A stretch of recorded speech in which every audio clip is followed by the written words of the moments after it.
that led to the Maisa Amalek. Chazal tells that the reason we had the Maisa Amalek, that Amalek was able to attack us, and we were vulnerable, because Sharafi Limmud Hatorah, we were weak, we had a Refua, we had a weakness in our learning. Our learning shvachened up, our learning wasn't as strong as it should have been. And since we had a Refua in Torah, that's why Amalek was able to attack us.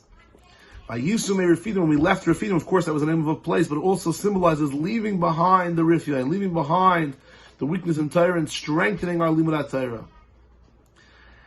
And Limmud Hatorah, how important is it that Limmud Hatorah has to be strong? We know that the Chazal tells in next week's parsha, Zois Chukas HaTorah, Zois Chukas HaTorah, Adam Kiyamus Ba'oil. Chazal say, Adam Kiyamus Ba'oil, that a person has to be able to be Meimus Atzmai Al Torah, a person has to be willing to basically, Kaviyach, doesn't mean literally, but almost to kill himself over the Torah.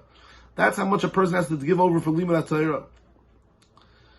Very, very, very high standard that we're held to when it comes to the idea of Limmud Hatorah.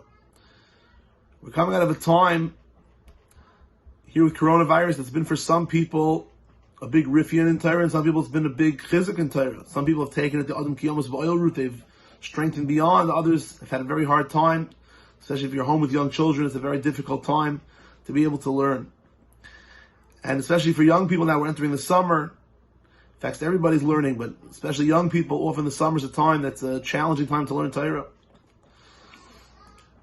Let us take as an impetus upon ourselves. Maybe we're not holding by Adam Kiyamus Ba'oil, that we're going to be killing ourselves over the Torah. Maybe we're not holding by that standard. But let us all accept upon ourselves as we enter the summer months to find a way to keep our Torah learning strong. I would humbly like to offer that I don't know if we necessarily all have to learn as much during the summer as we learn during the year to keep away the Refua. And the way you keep away the Refua of Torah, the weakening of Torah, is that when you learn, during the time that you do learn, that you dedicate to your learning, you learn full throttle, you learn with all the energy that you could possibly learn.